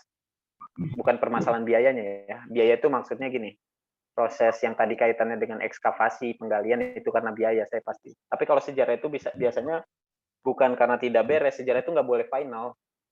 Sejarah itu harus nggak beres sebenarnya. Karena apa? Dengan tidak tuntasnya suatu peristiwa sejarah, maka ada kemungkinan proses rekonstruksi diulang gitu. Dan sejarah itu saya katakan tidak pernah ada yang selesai. Karena selalu ketika ditemukan sumber baru akan terus berkembang penulisannya, historiografinya. Nah, sejarawan itu biasanya mengalami kendala di situ. Ketika dia sudah menyelesaikan tugas, menyelesaikan kajian, tiba-tiba ya bukan faktor biaya saja sebenarnya. Faktor biaya mah urutan kesekian. Tapi karena faktor sumber biasanya. Tidak tuntasnya itu karena faktor sumbernya gitu atau sumber sejarahnya yang terbatas dan itu proses rekonstruksinya cukup susah gitu ya. Nah, itu sejarawan akhirnya masih berhenti di situ. Solusinya gimana? Solusinya ya kadang-kadang dia harus berhenti dulu, kemudian mencari lagi fakta-fakta baru, kemudian dia hubungkan dengan sumber yang sudah atau kajian yang sudah dia lakukan. Biasanya para sejarawan lakukan hal-hal kayak gitu. Dan itu memang hal yang biasa dilakukan para sejarawan. Saya aja gini ya, skripsi saya itu tentang tradisi loh. Dan ketika saya nulis skripsi saya gitu, ini contoh aja ya, saya ngerasa ini udah final gitu, udah beres lah, semuanya udah saya tulis. Ketika saya sudah jadi dosen, saya mengkaji lagi, ternyata masih banyak yang kurang dari tulisan saya itu, yang saya kerjakan di S1 waktu itu. Yang saya itu lulus tahun 2010 gara-gara skripsi itu. Itu historiografi saya yang waktu itu saya berpikir udah beres, sudah tuntas, ternyata enggak. Masih banyak kerjaan yang masih belum beres. Artinya apa? Yaitu ketika kita semakin, ini kayak ilmu ya, kayak ilmu itu semakin kita terjun ke dalam, itu bukan semakin tenggelam, tapi semakin kita melihat bahwa luas sekali ini ilmunya, gitu ya. Luas sekali kajian di dalam penelitiannya. Dan itulah yang akan kita temukan dalam proses penulisan sejarah, gitu. Hal-hal itu yang kita menjadi sebuah tolak ukur juga bahwa penulisan sejarah itu nggak pernah final. Saya tuh pengen mau nulis lagi loh, tulisan saya yang nggak tuntas di S1 itu. Bukan hampir ya, harusnya saya tulis lagi sekarang. Cuma saya udah nggak keburu waktunya. Ini terbengkalai karena apa? Alasan sejarawannya itu bukan hanya masalah sumber lagi ya. Kalau saya mah masalah waktu, tidak ada waktu. Ini masih banyak yang kurang. Jujurnya mah gitu masih banyak yang kurang. Saya itu mengkaji salah satu tradisi kebudayaan di Banten, di Kota Serang gitu ya. Tradisi ini sudah dimulai dari masa pemerintahan Sultan Maulana Yusuf. Itu tradisi Islam ya. Dan menjadi sebuah kesenian yang cukup besar di Banten gitu ya. Mungkin kalau kita sebut menjadi ciri khas Kota Serang lah. Buku gitu ya. Sudah terrekonstruksi dengan baik gitu ya. Tapi ketika sudah jadi buku ya tetap saja ada yang kurang kan? Penelitian nggak pernah tuntas, intinya gitu. Dan jangan dituntasin, biarin aja. Kalau memang sudah tidak beres atau kita mampunya segitu ya dicukupkan. Penelitian itu kan seperti itu. Karena kalau memaksakan apa yang terjadi? Subjektif kalau di sejarah kalau memaksakan itu. Jadi memang kalau memang sudah harus berhenti, berhentilah dulu. Rehat dulu. Nanti kita belajar lagi, kembangkan lagi ilmu kita, baru kita mengkaji lagi, memperkuat lagi penelitian kita yang sebelumnya. Gitu ya. Anda juga harus melakukan hal-hal tersebut. Baik, satu pertanyaan lagi ya, habis ini kita tutup ya. Dari Desika. Oke, Assalamualaikum warahmatullahi wabarakatuh. Saya Desika dari kelas B. Izin bertanya untuk tugas individu tersebut, apakah ada sistematika penulisan? Enggak ada. Kerjakan sesuai dengan arahan saya saja. Ya, pertama sebutkan nama sumber, kemudian dijelaskan sumber itu apa. Dalam artian kondisinya apa, apakah dia berbentuk sumber sejarah apa. Ya, kemudian kalau ada angka tahun sebutkan sumber tersebut dibuat kapan. Artinya data terhadap sumber sejarahnya itu dikaji dulu ya. Data awalnya itu masuk dalam kategori kritik loh. Uji eksternal itu. Tahun pembuatannya kapan, bahannya apa, kemudian juga siapa yang membuatnya, kepentingan yang membuatnya untuk apa. Itu kan kajian kritik eksternal. Kritik internal berarti kontennya, apa yang ditulis, kalau memang dia sumber tulisan apa ininya gitu ya. Kemudian kepentingannya bagi penulisan sejarah itu seperti apa.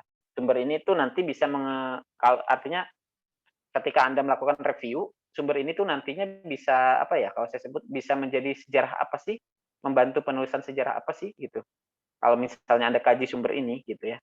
Nah, itu Anda harus bisa menyimpulkan di proses review gitu ya. Itu kan kemampuan Anda, nggak kan setiap orang atau setiap kepala nih di ruangan ini, di Zoom ini kan pasti punya ide yang berbeda. Saya yakin semua orang punya gagasan yang berbeda. Ada berapa? Ada 61 orang, ada 61 sumber sejarah. Ya kan? Dan semua sumber sejarah yang Anda gunakan pasti akan berbeda-beda gitu. Jadi untuk sistematika sebenarnya nggak ada. Dia bentuknya laporan saja gitu. Laporan hasil kajian review sumber sejarah ini sebutkan gitu. Ya, kasih cover lah kalau misalnya ini. Terus kemudian jangan dipisah-pisah, satu bundle file aja ya. Jadi satu bundle file, kemudian silakan Anda kaji di situ. Bagusnya sih sama kalau ada daftar pustakanya ada. Artinya Anda harus sudah mulai menggunakan teknik cara pengutipan daftar pustaka yang tepat. Caranya gimana? Belajar, tanya kepada orang yang kakak tingkat, ya.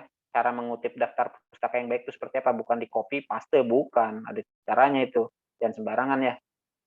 Bukan copy paste kayak gitu, ngambil dari internet, copy paste, nggak kayak gitu. Itu bukan cara kerja sejarawan itu. Sejarawan nggak kayak gitu cara kerjanya ya. Lagian juga ngapain pakai sumber internet? Kan saya mintanya sumber-sumber yang memang relevan dengan sumber sejarah. Internet mah bukan sumber sejarah. Sumber sejarah itu artinya Anda harus sudah bisa merujuk ada sumber primer. Ya kalau kita sebut sumber sejarah itu tadi kalau dari kritik eksternal internal ya. Tapi kalau kita sebut ada sumber primer, artinya sumber sejaman atau sumber turunan. Sumber sejaman itu artinya apa? Sumber yang memang dibuat atau memang lahir pada saat proses peristiwa terjadi, itu sumber sejaman. Kalau sumber sekunder artinya sumber turunan, bisa sumber yang dibuat setelah adanya sumber tersebut. Sumber turunan itu misalnya apa? Macam-macam yang tadi saya bilang. Yang kayak saya bilang naskah Babatana Jawi itu adalah sumber turunan karena dia sudah dicetak kembali, diulang kembali. Mungkin kalau sudah di berapa kali di copy di ini sih, wah itu udah kategorinya udah bukan sumber sekunder, itu udah tersier dan sebagainya gitu ya. Oke, itu ya. Jika tidak ada yang ditanyakan, saya rasa kuliah kita malam ini cukup. Nanti kita ketemu lagi sesuai waktu yang saya bisa gitu ya. Semoga Anda tidak jenuh kuliah malam hari dengan saya, tidak ngantuk, tidak ini ya, bosan. Pokoknya terima kasih. Saya mohon maaf memang suka memberikan kuliah jam-jam yang tidak logis ya untuk kuliah sebenarnya. Tapi saya juga berharap Anda juga mau memaklumi gitu ya, karena kesibukan dan aktivitas saya selama sehari gitu. Dan memang saya berusaha untuk tetap konsisten memberikan kuliah lah, intinya gitu. Saya berusaha untuk tetap hadir walaupun jadwalnya memang ada gitu. Jadi saya mohon maaf, tapi semoga Anda tidak jenuh. Dan biasanya malam ini lebih fresh ya, nggak banyak pikiran. Karena kalau siang itu kadang-kadang kita ngantuk. Malam biasanya Anda kan jam-jam aktivitas padat merayap. Mungkin ada yang mau main game, mungkin ada yang mau nonton drakor kan gitu. Jadi saya yakin jam-jam yang sudah teratur oleh Anda, jam-jam untuk begadang. Dan lagian kalau mahasiswa udah biasa begadang, tenang aja. Ya. Begadangnya bukan karena ngerjain tugas deadline-nya, dikumpulinnya besok, dikerjainnya malam ini. Nggak bisa itu. Kayak gitu. Nggak keburu nantinya ya. Oke, tugasnya saya kasih waktu 1 minggu aja ya. Karena apa? Karena saya ingin Anda segera menyelesaikan tugas ini nanti untuk bahan penilaian saya. Buat tugas yang baik, lakukan kajian dengan baik, ya. Kemudian juga pastikan sumber yang Anda gunakan itu sudah sesuai dengan apa yang tadi saya minta. Ya. Artinya untuk yang konsultasi dan sebagainya saya nggak mau konsultasi lah. Anda harus bisa mencerna sendiri, ya. Memahami maksud dari apa yang saya inginkan. Ingat sekali lagi, sumber sejarah. Ya. Kategorinya ada 3 jenis, ada sumber benda, tuh paham itu ya, ada sumber benda, ada sumber tulisan, ada sumber lisan. Kemudian pahami juga, ada yang disebutnya sumber sejaman, ada yang disebutnya sumber turunan. Nah, silakan Anda pahami istilah-istilah itu, nanti Anda akan paham tata cara pengerjaan tugasnya seperti apa. Ya. Ingat, jangan mempersulit diri sendiri, cari sumber yang dekat dengan kehidupan sehari-hari, bukan keluar kota, bukan kemana-mana, apalagi sampai pengen ke Jakarta nyari sumber, nggak usah. Cari yang terdekat di lingkungan sendiri, ya. Belajar untuk lebih tertib. Kemudian juga kalau memang Pak di tempat saya nggak ada sumber sejarah, mainlah ke perpusda, kan di sana ada arsip, ada koran sejaman, Banten Bode, ya. Ada koran Banten Board itu, Mbak. Koran Banten Board itu mulai diterbitkan dari tahun 1920-an. Zaman kolonial maksudnya, pada masa pergerakannya. Apa isinya ya? Cari Perpusda aja di masih sana. tutup, Pak. Ya, kalau Perpusda masih tutup, cari sumber yang lain. Itu kan alternatif ya. Gitu. Jadi kalau memang Perpusda masih tutup, ya sudah, jangan dipaksain untuk buka juga. Jadi Anda harus berusaha nyari sumber sejarah sesuai dengan apa yang Anda temukan dalam kehidupan sehari-hari gitu. Banyaklah ya, cari sendiri, belajar cari sendiri. Kalau nggak sumber sejarah lokal ya terserah, pokoknya yang penting sumber sejarah primer, sekunder, atau pilihannya tadi itu jenisnya berdasarkan yang sumber benda, tulisan atau lisan. Baik, itu dulu ya dari saya kuliah hari ini. Saya ucapkan terima kasih. Sampai ketemu lagi minggu depan. Semoga Anda semua dalam kondisi sehat ya, dan bisa melaksanakan perkuliahan lagi di minggu-minggu selanjutnya. Dan semoga nanti kalau memang sudah waktunya masuk kuliah, Anda bisa tertib masuk kuliah. Ya, walaupun 50-50. Tapi nggak apa-apa. Yang penting kita bisa melaksanakan pertemuan silaturahmi juga ya, antara dosen dengan mahasiswa. Oh, ada yang, oke udah ya. Baik, sudah tidak ada lagi bertanya. Saya tutup perkuliahan hari ini. Kurang lebihnya mohon maaf. Wabillahi taufiq wal hidayah. Assalamualaikum warahmatullahi wabarakatuh. Selamat malam semuanya. Waalaikumsalam warahmatullahi Waalaikumsalam wabarakatuh. Selamat malam, Mbak. Terima kasih Pak. Terima kasih, Pak.